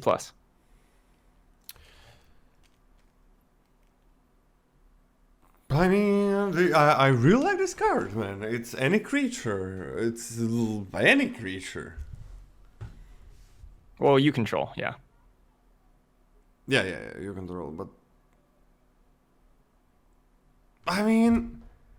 So, it's a 2 for sure. You kind of want at least a 3/4 for this mana, but when it dies, you're gonna put something on something. Works with decay if you want it in blue, black. If you're like Orzhov or Azorius. I think I'm gonna put this on a B-, man. I think I'm gonna put this on a B-. By the Text is way, super powerful. wait. When you... because then at one point when this dies, it's also gonna make something grow. Yeah, at the very least, you get a counter from this. Yeah. If they kill it immediately before they kill anything else with a removal spell, you still got 1 counter. That's like the so worst that's 3, thing. 5 for 4. But with agency or the +1/+1, yeah, it's fine. Okay, so somebody said, this few people I think are talking, that isn't it bad, like we were talking about this card and so on, since white doesn't have support for day-bound, night-bound, isn't it bad to start a cycle of day and night? Not really. No, it does nothing. Cycle of day and night does absolutely nothing until the cards that care about it enter the battlefield. And any card that cares about day and night is gonna trigger a day or night. It's day, it's gonna trigger day. So any card is going to do that. So I think what Lola's saying is if a card is making a day, then it has some synergy with day or night. If you play a card and it's making it day because it's not day or night, it's not just doing that and it doesn't have any synergy. Like this card itself has synergy with switching from day to night and vice versa, right? I'm not trying to say that. No. We talked about That's it. what you're trying to say. This has That's not- what I would say if that's not what you're trying to say. Okay. What I'm trying to say is that there is no downside to starting a day, which people in chat are Nah. saying it like it is. I don't know about that. It's not no downside. It's I'll be not like, super. Okay, what is the downside? That it's gonna become night and then Downside they're is that gonna you play a start- night yeah. creature? So yeah, here's the deal, right? You started on day, it flips to night, you get your value off of Gavany Dawnguard, your opponent plays a werewolf, right? Now all of a sudden it's like a big creature instead of a small creature. Wow, when they would have played that creature and you did not play Gavany Dawnguard, would have started in day. Yeah, but you decide if you're gonna stop. You decide if you're gonna make it night. That's not entirely but- true either. It is because Yeah. okay, you play the Dawnguard in most situations, like you play it, and if the opponent switches, you get value. Bam. Is that a downside? Oh, they have a werewolf. No. Okay, wait. If your Yes. opponent Yes. No, listen. Like, if you make it day, for your opponent to make it night, he has to not play anything, or they have to play nothing. That's right? beautiful. Yeah, but that's a scenario, a win-win scenario. Yeah. That's not discussing. What we're saying is, if you play something and it makes it day, and then your opponent plays something, doesn't do anything, and then you, for some reason, whatever, don't play anything, you draw It's a your land, choice. you have no more playables, it switches to night, and then your opponent plays a werewolf, you've given him a night werewolf, whereas otherwise they would have played the day werewolf and it would have It done is anything. your choice if you do it. You're the one that has to wait. Well, it's not your choice if you don't have any playables and you've already made it day. If you have nothing else to play, Yeah. But what? So, you're unable to play it because you don't have the right mana or whatever. that is such a minimal downside. Like if Well, it's but it is a downside. You were saying there's no downside. okay, That there is can happen. extremely minimal downside for you making a day if the opponent creature cares about it. Like they're probably not gonna have one werewolf in their deck that's gonna make like that's so niche. Like they have that one werewolf that they're gonna draw in 3 turns. And they have nothing else that already started a day or night, and then they I will play. agree with that, yeah. If they're playing werewolves, it's very likely that they've already made it day. But I think it's just not... It is also fairly likely, because this is a turn 3 play, it's also fairly likely if you play this on turn 3, if you happen to not be able to play anything the next turn, and you've made it night, that's going to be huge for your opponent. Whereas otherwise, in that game, it might have taken a couple of turns For them to make one of you not to do anything and it turning to night because it's already day. If you did nothing and you hadn't played this card, if you played a different 3-drop and then you had the next turn of not doing anything, it would be neither day nor night. So when your opponent would then play their first werewolf, it would just be day and not night. I mean, it's a small scenario. It's not going to happen very often, but it will happen. But it's Like, such it a will niche happen. scenario. It's so many things need to go wrong for that to be worth. Like whenever I'm picking this card, I do not care. I'm never gonna have like I'm never gonna weigh in. Is making a day gonna be bad? Good for my opponent. This is never gonna affect if I'm picking the Gavany Dawnguard or not. Ever. That's what I'm trying to say. Like that downside that. is so minimal that I'm never I agree gonna with that. think about it. But Yeah. if I'm playing against werewolf decks, then I'm gonna think about, okay, am I gonna make it day? Am I gonna make it night? Because for example, if they don't have any werewolves in play, okay, they play a night-bound creature. Who cares? I'm gonna probably, if they're in werewolf colors and they didn't play a werewolf, or they don't have it on field, I'm gonna think, okay, I'm gonna try to have 2 cards next turn. So if I have this card out, it becomes night. They play their nightbound. Haha. Okay, I change it today, and they have to change it to night, and that's giving me so much, probably a lot of card advantage, at least 1 or 2 or maybe 3 cards, because I'm digging through the deck. Let's go. Okay. So you should basically never look at picking the card that triggers the day as a downside. Just don't look at it like that. That's just don't. That's same like not picking instants or sorceries because there is one creature in the set that deals 1 damage whenever you play it. Let's talk about Beloved Beggar. 1 white. Creature, human peasant. It's an 0/4, but we can disturb it for 6 mana. And it becomes Generous Soul, which is a 4/4 flying vigilance creature. And of course, if it would die, then you exile instead. This one I think is super interesting, right? Because this seems pretty stinking powerful. Something that you want to play relatively early in your defensive deck, and then later on after this dies, then you can disturb it for actually pretty solid stinking finisher. Overall, I think this is good, but I don't think you can underestimate how difficult it is to get this in the graveyard. You can't just throw this in your deck and be like, yes, I definitely have a secured 4/4 flyer in the future. Yeah. If you don't have a way to bin it yourself, especially, right? It's not super easy to get this to die. So, that being said, I think it's a pretty good card. I think this is pretty stinking solid. I kind of like it. I'm going to put this at a C. Pretty close to C+, but a C for me. I think it's really good, yeah. Like, this is really nice in your a bit defensive Azorius decks. Doesn't have to be Azorius, like white anything. Especially if you can sec it at one point. Cause like 6 mana 4/4 flyers, Vigilance is something you don't want to be playing in your deck. Most of the time. But if it's a 0/4 that is going to block, and then become a 4/4, that's pretty good. Cause sure, it's not easy to make this die, but that means that is blocking a lot. And if you're playing a little bit of a grindier deck, opponent not getting the damage in is pretty damn solid. Not attacking with anything that has more than more than 3 power, right? That's pretty good. So, man, I'm giving this C+. Yeah, I'm giving it a C+ as well. I wanted to mention, like, for Coven decks, like you put in chat, Scotty, that want to be more proactive. I think this is not a terrible 2-drop still, because remember, it doesn't have Defender. So if you ever end up buffing it anyway, I mean, it can ping in for 1 or 2.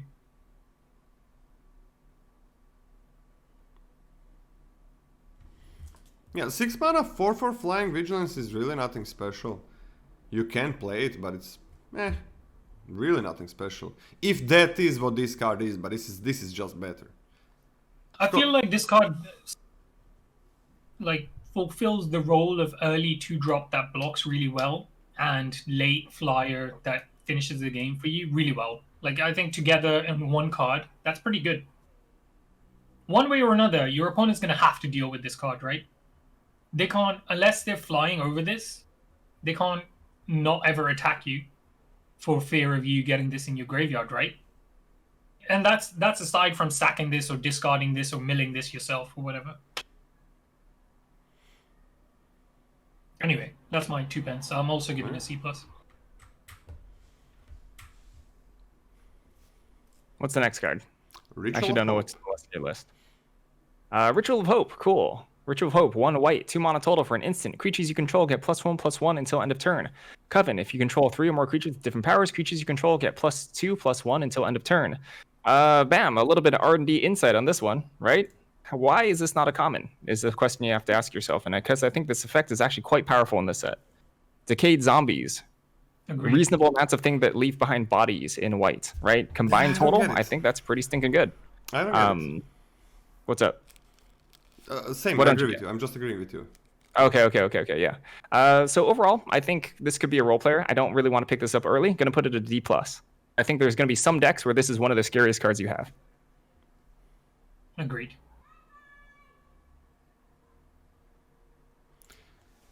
You give it D+, right? D+. Yeah. Yeah, I mean, it seems like going wide is gonna be the thing. I'm also on a D+. Pretty good. Fair enough. Let's move on. Okay, hold on. I want to put a ceiling grade on this. I think this is legitimate ceiling to C+. C+? Yeah, because like this has a vast delta between a normal deck and an actual good black-white go-wide deck. Black, Or even white? green. I mean, You can green-white. blue-green, green-white as well. Yeah. Red-white can go wide. I mean, I think it's pretty easy to notice, but I'm okay giving it like a C ceiling. That's gonna be the normal ceiling for it, I think. I think it's Fine. never gonna be extremely important to have this card. Like your deck, yeah, I think. Scotty's just happy with the ceiling, man. I'm just happy to have a roof. Okay, Yeah, just happy to have a home. all right, Hey, Silver. All right, should we move on? sure. So I have to wait for the stream because I actually don't know which one is next in the God order. yeah, Sunset Revelry. they are normally ordered in the. This is the last one, I think, Yeah. that we are reviewing. No, you're missing some Two stuff. more. Bereaved Survivor and Borrow Time are after this. Sunset Revelry. 1 white, 2 mana total for a sorcery. If an opponent has more life than you, you gain 4 life. If an opponent has more creatures than you, create 2 1/1 white human creature tokens.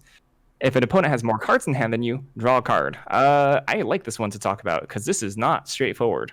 This card looks like it does a lot of stuff. I don't think it plays out well whatsoever. I don't think this is a strong effect. Timely Reinforcements in Limited was also not a particularly strong effect. Much better in matchups where there's a vast difference in your game plans, right? And in Limited, when everything's congealed together in different shades of mid-range, much less good, much less reliable, much less predictable. All that for me adds up to a D. And sure, mark it on the sideboard. Yeah, sideboard grade for sure.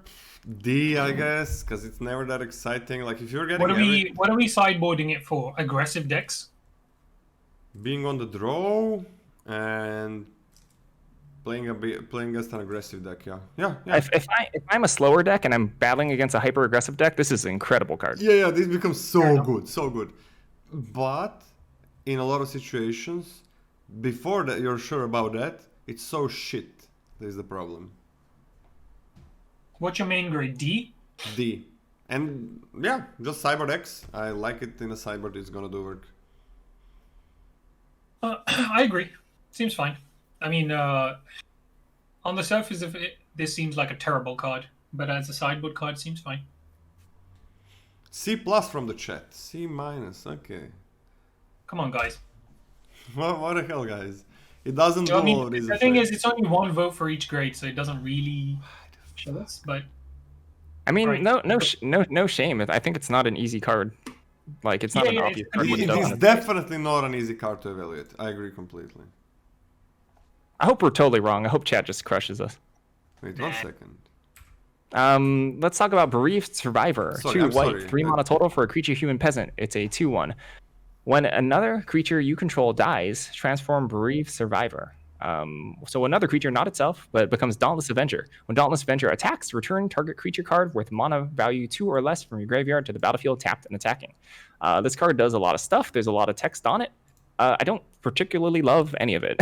I don't really like it. I think as in terms of a 3-drop, it's pretty underwhelming in all respects. Even the backside trading down for things with 2 power is just not particularly appealing to me. I'm going to put this as C-.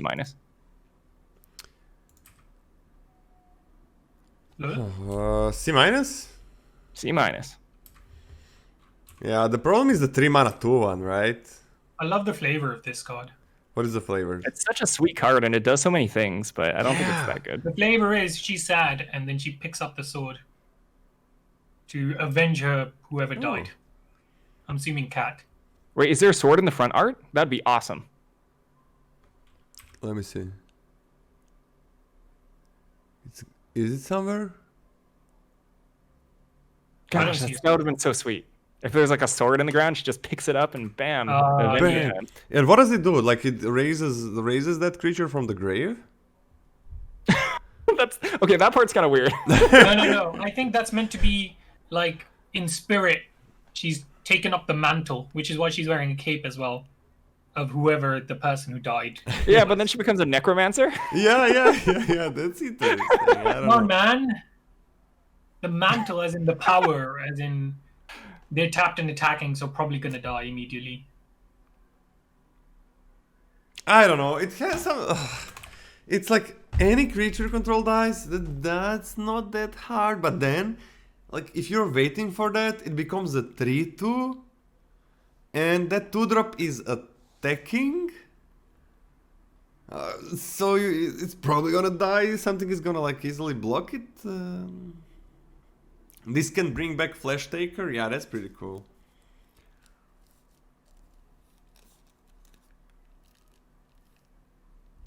What's your grade, Lola? Oh, I don't know. Not stalling for time. What do you think, Mobieus? I gotta think about it. I think this is a bad card, and I'm almost never playing it. I'll give it a D. I think the only time this card would have been playable is if the front side actually said, if a creature died this turn, at the end step, flip it. Oh, then. But because it has to see the creature die, Yeah, and they your know opponent they're knows gonna what's expect happening, it. and it's less likely to happen. Basically, it gives your opponent more agency over whether you're able to flip this or not. So I don't like it. It's a D for me. Oh, I'm gonna give it a D plus because I believe there is gonna be a place for it, but that's the highest. Maybe Scotty, you gave it a D, right? I give it a C minus. C I'm minus. surprised I'm higher. Okay, I believe it's a D plus. Okay. Yeah, I'm in the Borrowed middle. time. Let's talk about Banishing Light. Oh, just kidding. Borrowed Time. 2 Okay, white, no. 3 mana total for an enchantment. When Borrowed Time enters the battlefield, exile target non-land permanent and opponent controls until Borrowed Time leaves the battlefield. Solid. Quite good. Answers everything. Sure. Pretty straightforward. B minus for me. Yeah, B minus, beautiful card. It's white has fine removal, but yeah, that enchantment hate from a little bit from green. Do you Random see? enchantment hate as well. What? Pretty random. It's pretty random enchantment hate as well. Yeah, the Like white one is. incidental. Like the 2-drop just has it randomly, you know? Yeah, and it's common. It's common, right? What is that? Yeah. So, yeah, that's gonna be a problem for this card if you're playing against the white deck with that. But what can you do? Yeah, B minus. Still a good card. Yep. Same. That's it. Done with white. Unless we're doing rare and mythic rares as well. Yeah. Okay. By the way, I think I know what the problem is. Like, tell me if this is correct. The curse. Okay, I know what the problem is. The Scryfall links. So I changed all the typos that Scryfall when I downloaded the pictures from Scryfall, but there are spaces that are not fixed. And why the fuck did this disappear? Okay, wait. Goodbye, Adeline. Okay. So I'm gonna do that for tomorrow. Like, so in the windows, the spaces between the what's the name of this, like this line in the middle, line in the minus. The dash? Okay. The spaces between the minus and the, like, there is like MID minus 1 minus add a line. Yeah, dash. Dash. Okay, yeah, dash. So that's a dash. That's the minus. Really? It's a dash. Okay. So yeah, there's a space between it, but Windows doesn't care about it, and Scryfall obviously doesn't care about it, and that's fucking up the OBS, because OBS cares about it, it seems. So I'm gonna be, when we are gonna be continuing the tier list tomorrow, I'm gonna be fixing that. Because Scryfall has a lot of typos in the background. They don't have it on the actual site. Okay, fair enough. All right. Adeline. Resplendent Cathar, 1 white, legendary creature, human knight. It's a star 4, has vigilance. When Adeline's Resplendent Cathar's power is equal to the number of creatures you control, minimum 1/4. When you attack, for each opponent, create a 1/1 white human creature token that's tapped and attacking that player that's attacking a player or planeswalker they control. Oi. Oi, this is kind of a snowballer. So it's not that bad to go ahead and kill the 1/1 that's attacking, but in addition, you're just naturally curving out after this. Not super easy to block this on curve. If you drop this on 3, there's not a whole lot that can drop super fast to just kill a 4 power creature, or 4 toughness creature. Obviously there is, but they exist, but it's not like super easy or common. Strong, super strong, and of course, if they stumble, they just die. Yeah. They just die. I think this card is incredibly good. I like it a lot. I'm going to put this at a B. This is very crazy. Yeah, on its own, and if there's nothing else on the field, it's gonna be a 2/4 for 3 that is gonna be growing and generating tokens. This is crazy, yeah. B or B plus? I mean, This only attacks as a 1/4, yeah? no. Number of creatures you control, so it attacks as a 2/4. Number of creature for each. It cannot attack as a Oh, less my than a bad. 2/4. I read it incorrectly. I thought they had to be tapped. No. My bad. And it's whenever you attack anything. This doesn't have to attack. This is crazy. Okay, but I think it's a super high B. I don't think it's a B plus quite yet. Chat is on a B plus and B minus, so yeah, we're together. What do you B. want to give it? A solid Fair B. enough. So I don't. Man, I kind of want to give it a B+, but it's gonna be a B. I'm gonna start it off as a B. Fair enough. B from me as well. I was gonna give it a B- initially, but I misread the card. Clicked W. You know what? Just give it a B+ from me. Machi. I misread it too. This is. I'm gonna go up to B+. I didn't realize you could just 2-drop and then slam this and attack and get a 1/1. Yep. Anything attacks. You never have to even attack with this if that's a problem, and you're always gonna have that 1/1 extra thing attacking. That's wild. All right, I'm B+. Yep. This card's huge. Okay. You changed my grade to B+, right, Mobius? Yes, you're both on B+. Thanks, man. Let's talk about Brutal Cathar. Brutal Cathar is 2 white for a Let's not creature. talk Just about kidding. brutal Just kidding. Let's Cathar. talk about Curse of Silence. Curse of Silence is white for an enchantment or a curse. Enchant player as Curse of Silence enters the battlefield. Choose a card name. Spells with the chosen card name. Enchanted player cast costs 2 more to cast. Whenever enchanted player casts a spell with the chosen card name, you may sacrifice Curse of Silence. If you do, draw a card. That's a lot of reading for an F. F. Does anybody in chat? Chat is 4 F out of F. Okay, if somebody doesn't understand what is an F, ask us. I'm going to answer in chat. This is so horrible. F. Ah. Let's move on. Okay. Is it Brutal Cathar now? Who knows? mm, No. Not really. All right, Enduring Angel, 2, white, 5 mana total for a creature angel. It's a 3/3 flying double strike. You've got hexproof. If your life total would be reduced to 0 or less, instead transform Enduring Angel and your life total becomes 3. Then, if Enduring Angel didn't transform this way, you lose the game. That last sentence is only there to prevent copies from making you survive forever, basically. The backside is Angelic Enforcer, which is a angel that has star, power, toughness. It flies, you have hexproof. Its power and toughness are each equal to your life total. When it attacks, you double your life total. Okay, so here's the deal. This exists, 5 mana for a 3/3 double striking angel. Not bad. But you can sort of take a lethal attack, flip it, becomes a 3/3 flying, and when you attack, it doubles power toughness, and that means it attacks as a 6/6. Imagine Good. Imagine going to blocks and not blocking. Can you kill this in response? I mean, you can kill this and attack and then kill them. Sure, that's fine. Can But you not it's deal damage to them, and when this is on the stack, kill it? I think Oh wait. if you were to kill this with with this on the stack, then it would still put you to 3 and you'd survive. Okay, so the No, but it says instead transform it, and then your life total becomes 3, right? And your life total becomes 3. But if he you can't dies, transform it- so the question that we're asking is there does this effect of transforming go to the stack? yeah, Does it? I think it does. I think it does. Because it's a triggered effect, right? They go on the stack. So in response, if you kill it, it can't transform anymore. Therefore, you can't make your life total 3. Yeah, the thing is which means usually you just stay dead. usually transform doesn't go on the stack. Usually transform doesn't go on the stack. Oh, okay. Well, we're 50-50 in chat. Are we sure? It doesn't go on the stack. But yeah, You the can do thing that you pre-combat can do- anyway. So I'm envisioning a scenario where your opponent lets through an attack that otherwise wouldn't be lethal if they blocked with this. You can just And kill some this other before. stuff, maybe they're just planning on whatever, So killing you on the backswing or something. I don't know. you can kill this after the blocks have been made or haven't been made.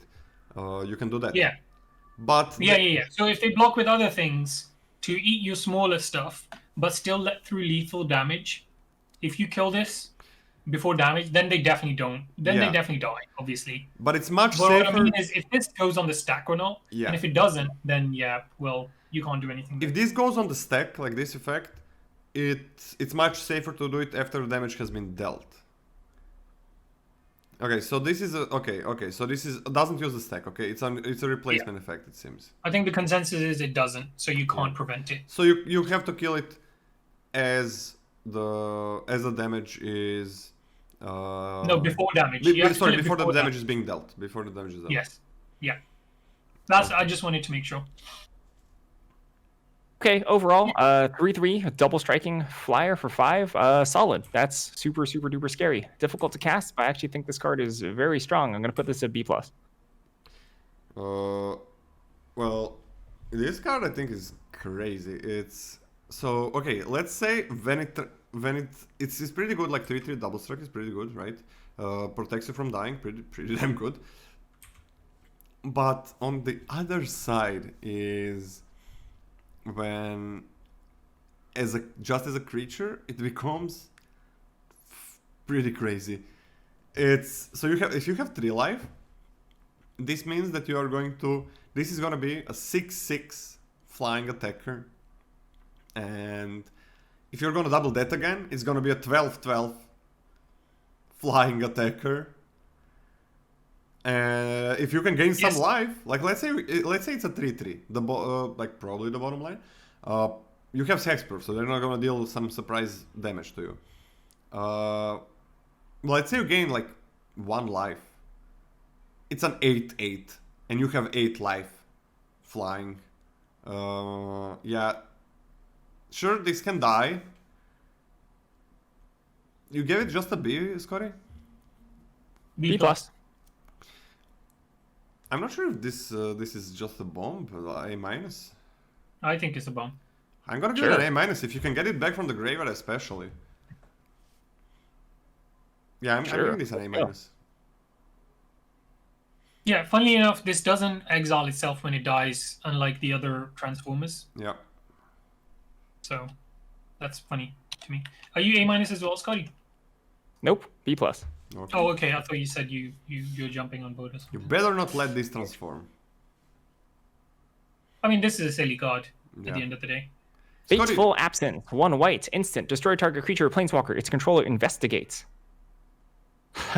This is steep. This is a steep cost. Brutal, in fact. And that is... I should probably get that. 1 second.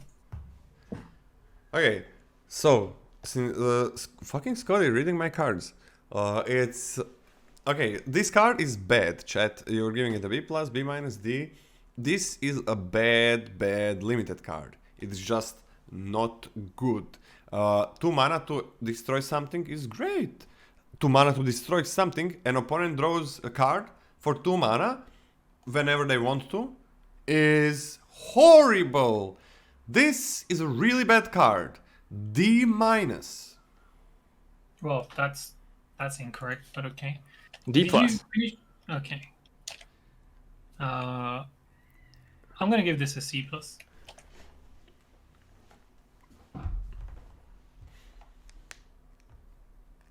Gets better in extremely aggressive decks. Actually, that's a lie. I'm gonna give it a C. It's fair removal. It's planeswalker or creature. It's instant speed. It's only 2 mana. You want to reserve this for your opponent's bombs. That's the main downside of it.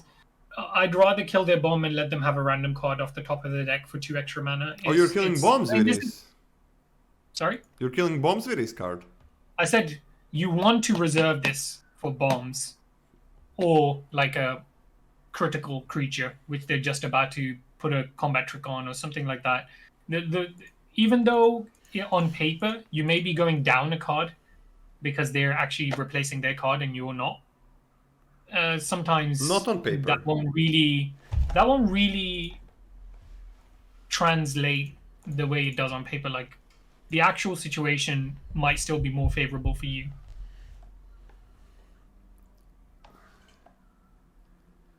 This is way worse. This is way worse than Divine Gambit. I think it's way better than Divine Gambit. I hated Divine Gambit. Nice. I'm gonna throw my piece in. I think it's worse than Divine Gambit.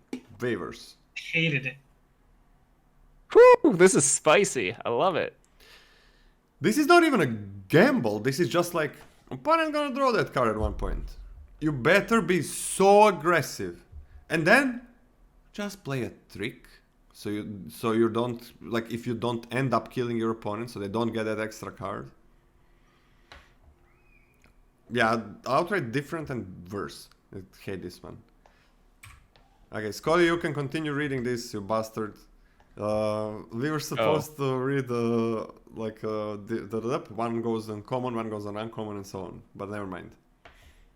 Intrepid Adversary, 1 white, creature human scout. It's a 3/1 with lifelink. When Intrepid Adversary enters the battlefield, you may pay 1 white any number of times. When you pay this cost 1 or more times, put that many Valor counters on Intrepid Adversaries. Creatures you control, including itself, get +1/+1 for each Valor counter on Intrepid Adversary. What in the heck is this? This is an A.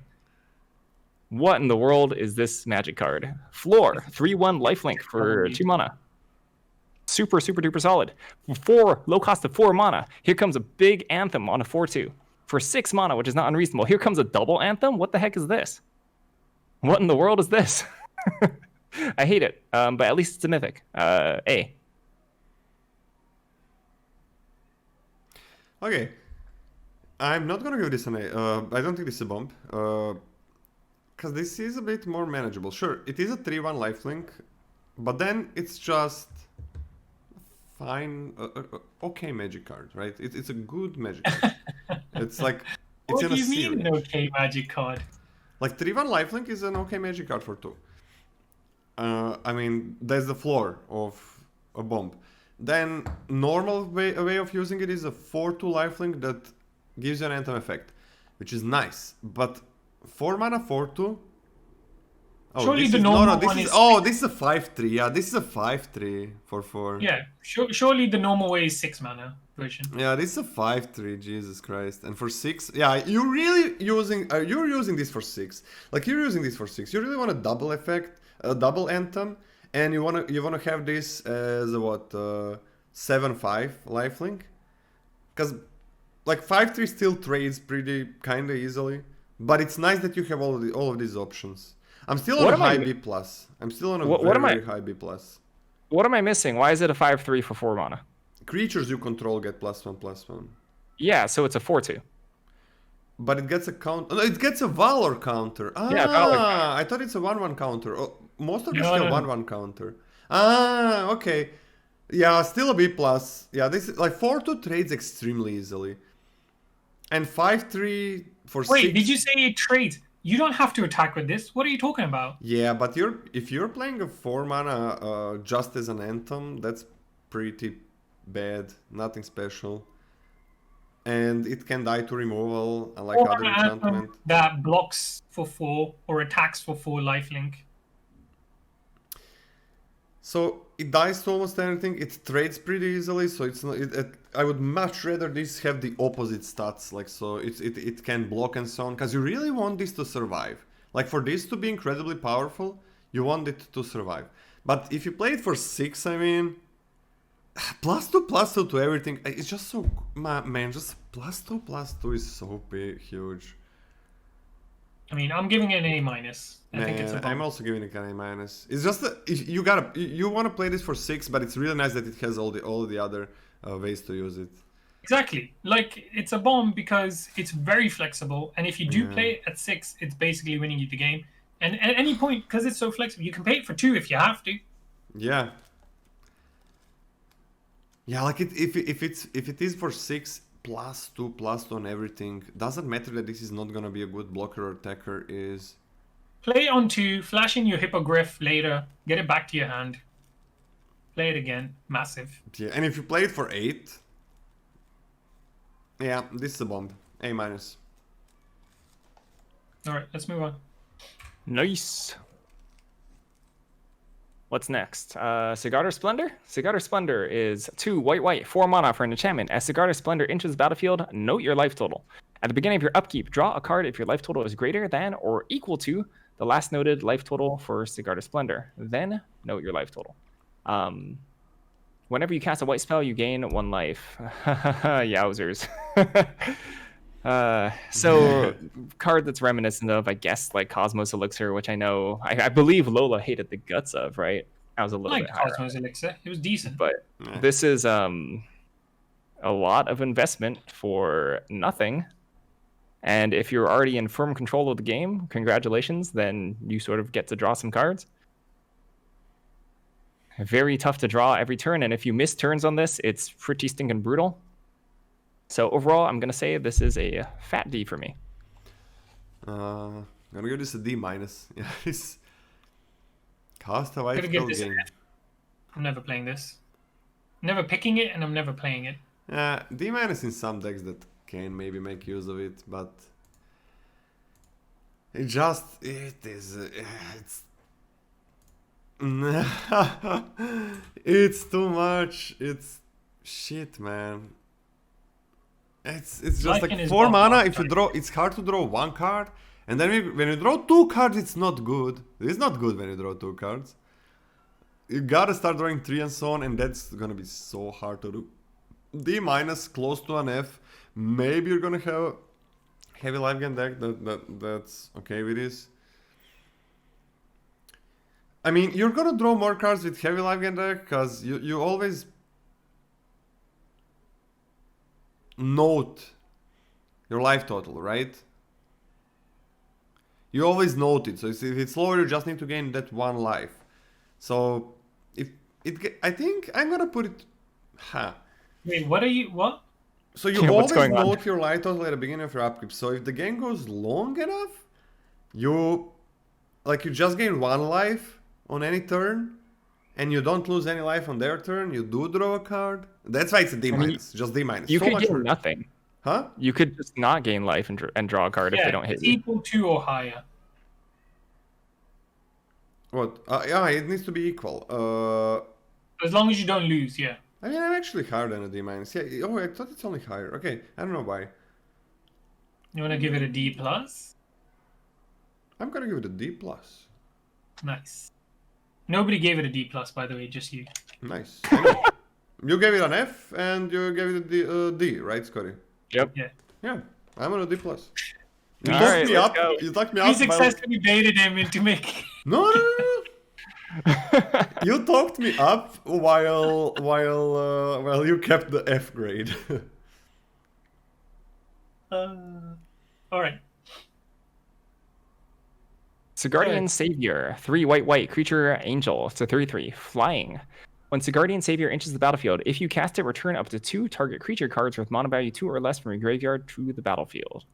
Hello. Mana value 2 or less, not super easy. If you don't return anything, or if you return one thing, it's okay. Or Why is somewhat it not unexpected, super it's easy? okay. Returning 2 things is obviously pretty good, but the floor of just being a 5 mana 3/3 is not very good. Not particularly good. I think this is fine. I'm gonna put this at a B minus. Wait, Scotty, why did you say it's not easy? It's not easy. Mana value You 2 or have a less. lot of It's not 2 easy. drops in your deck. I know, like getting even if you have like 6 or 7 2-drops, I don't think it's super easy to be able to return max value off of this. Yeah, I think it's pretty hard as well. It's pretty hard. Coming from just like past general sets that return 2 mana value 2 or less, hard to find a target. Fair enough.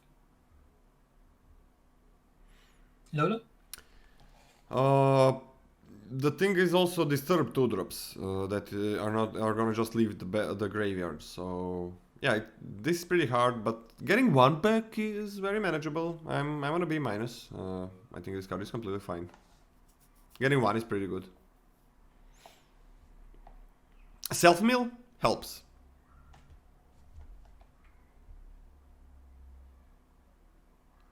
Start this off on a B. I think it's very good. Okay. I think in my white decks, I'm going to often get 2 cards with this. Talk about Sun Gold Sentinel, 1 white, 2 mana for a creature human soldier. It's a 3/2. Whenever Sun Gold Sentinel enters the battlefield or attacks, exile 1 target card from a graveyard. Has Coven, 1 and a white. Choose a color. Sun Gold Sentinel gains hexproof from that color until end of turn and can't be blocked by creatures of that color this turn. Activate only if you control, only if you have Coven. Solid. Super solid. This is nothing that takes over the game necessarily on its own, but it's heckin' annoying. The thing is, if you have Coven, you can pay 4 mana, notably to name 2 colors. Yes. So just straight up for 4 mana versus most decks just becomes straight up unblockable. Yes. Solid. I think this is pretty stinking solid. Sometimes gets incremental value by just exiling stuff from the graveyard. Overall, goodness. I'm going to take this as a B. These are all nice things. Like I think this is one of the better 2-drops. You're probably gonna be the best 2-drop you have. Still gonna be the B though. Sorry, B minus. Still gonna be B minus for me. Oh. It's, again, it doesn't take over the game. It's hex proof and can't be blocked. So it not protection, so you cannot block something and so on. It helps if it is Coven, so it's not something you're always gonna have. This is better. It gets better when you put some counters on it and so on. But yeah, B minus average, I think, is how I'm taking it. In some decks, it's gonna go up, but it doesn't completely take over the game. But it's a tutor that can do a lot in the late game as well. So yeah, a lot of times this is just gonna trade though, like 3-2 trades. I think a lot of the time this is going to win you the game on board stalls. That's true on board stalls. Yeah. It's just going to, like, it's going to hit him for at least 3 every turn. For 4 mana. Well, 4 or 2. Yeah, but I mean, for you have like 5 drops that can be unblockable. 5 drop that can be unblockable in this set, and it's also 3 damage. Fair enough. And I don't think I care that much about it for 4 Oh, mana. the power creep one. Yeah. Yep. Don't care about like 4 mana, 3 unblockable damage that much, but yeah, B minus in all stats and everything. Well, fair enough. You put me down on it a bit. I'll go down to B minus. I still think it's spectacular though. This art specifically, wow. Martin Neal. Look at this art, man. Anyway, let's move on. All right. Vanquish the Horde. 6 Yes. white for 8 mana total. Has a sorcery. This spell costs 1 less to cast for each creature on the battlefield. You destroy all creatures. Wrath. I think this is. I don't think the cost of this is like super relevant. By the time you want to be casting this, I think you'll be able to. I don't think the efficiency is, and the efficiency is kind of nice if you want to double spell like Vanquish and then drop a creature afterwards, which is kind of nice. Overall, I just think this is fine for a Wrath. B for me. Okay, so zombies, I think interesting point. There are gonna be in a good number of games, probably zombies that are gonna be just waiting there on the battlefield Yeah. and waiting for a long time. So that's gonna be helping you. Like opponent is gonna, let's say you don't have any zombies. The opponent is gonna have those zombies, because probably when you're using this, you wanna attack with them, right? You wanna swing all or something a lot of times. But yeah, those zombies are gonna help with casting this and double spelling. So that's interesting to note, which is pretty cool. And they are gonna be staying there. Okay, I gotta note one thing. There is, you know what is there is only one card in the set that continually sacrifices, if I'm correct, and that's the Orzhov. What's the name? Flesh Taker. Flesh Taker. In the whole set, there is one card that can sacrifice at least once every turn or whatever. It can sacrifice as much as it wants, but there is no poachers. There is nothing.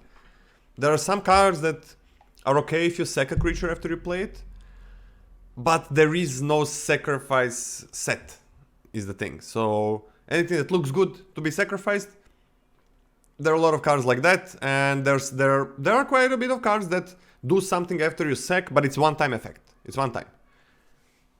The Black Demon does too. I'm not sure about that.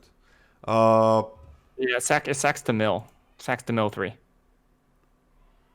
Oh. Wait, is that uncommon or common? No. It's like rare or something. Oh, Mythic. come on. This is rare. What the hell? Talking about commons and uncommons, guys. Are you making decks with rares or uncommons and commons? Yeah. Mobieus is making decks with rares. And lands. On lands or no lands. But yeah, so... rares do not exist until you see them. They should never be taken into consideration until they are seen. Shit. We're in astrophysics now. Or theoretical physics. That's just how it is. So, I like this card, B. Schrodinger's res. Probably gonna go down to B minus, but I'm just gonna start it as a B. I think a lot of white decks are gonna be a bit slower. This is the lowest I've ever been on a board white, but I'm gonna give this a B minus. So this card exists, cause I see it. That means I'm picking it. Like we are rating the cards not while they are, I don't know, somewhere in the pack of some other table. We are rating this card for when you see it. Right? And when you see this card, you're not thinking about any other rare. Except this card and maybe the rares that you have in your deck already. Fucking fuckers. So it's just messing with me. But I gotta say it. Because some people are maybe not messing with me. And it's not, you're not gaining anything. It's like messing with a small child. Okay, let's go. Let's finally talk about Brutal Cathar. Yeah. Brutal Cathar. 2 white, 3 mana total for a creature, human soldier werewolf. It's a 2/2. When this creature enters the battlefield or transforms into Brutal Cathar, exile a target creature an opponent controls until this creature leaves the battlefield. Daybound. On the backside, it's a Moonrage Brute. Creature werewolf. It's a 3/3 with first strike, ward, pay 3 life, and Nightbound. So, you have this into the battlefield. It steals something. It flips into the Night Werewolf side. It doesn't steal another thing, but when it flips back to Brutal Cathar, it steals something else. Or you can start it off on the backside and then you flip to the front side, steal something. That's the sort of whole dynamic of it. It doesn't steal every time Day Night flips. It only steals basically every other time Day Night flips. Every time it flips to This is day. sticking good. This is a good card though. Like the sort of Fiend Hunter, Fairgrounds Warden type effects, the ones that exile on creatures have always been super solid. This is no exception. This can tussle itself. Or sometimes if your opponent has absolutely no removal, can just gun down your opponent's entire board. Not gun down, but like kidnap them, I guess. These are all terrible, terrible verbs. Wow. The more I'm thinking about it, the more like really dark this is getting. I mean, he is holding a gun. Yeah, No, that's true. He's holding a gun. But yeah, this is a B+ for me. Is the back of this red? What? The back of this is red, yeah. Okay, just Like- checking. The back of this is pretty cool, like 3/3 first strike, ward pay 3, so they could be losing life. This has to be A-. No, this is... So, Scotty did use... Kidnap is better, but yeah, gun down, probably not, because this is not like gonna be fast thing that if this is gonna be happening multiple times. It's gonna be very, very slow. We're not at Neo Kamigawa yet, whatever it's called. Why? Then we're gonna be gunning people down. Oh, Pew pew pew. Neo Kamigawa? Yeah, what's Do the new you one? not know what sets are coming up? Wait, Neo Kamigawa is coming? Wait, you didn't even see the announcement? No. What? How did I not Oh, see Lola, this? man, you're more Makes out of so touch much than magic. me. Neo Kamigawa? Yeah, We're going Cyberpunk back to coming out. How did you not know Kamigawa this? after Innistrad. How, And it's going to be How does set like chat not mention this 2,000 years in the future with mechas and stuff. Wait, and what robots. after Innistrad? Oh, you mean after the Chrismon WoW? Whoa. Yeah, Whatever. yeah. Wow. Huh. Neo Kamigawa? Yeah, they're going to that have sounds internet, weird. and they're going to have like, NFTs, cryptocurrency, all that stuff. yeah, how Like, did you not hear? Wow, that's incredible. I Do you know don't- that? Wait, Lola, did you know that there's going to be a draftable Lord of the Rings set coming to Arena? I knew that.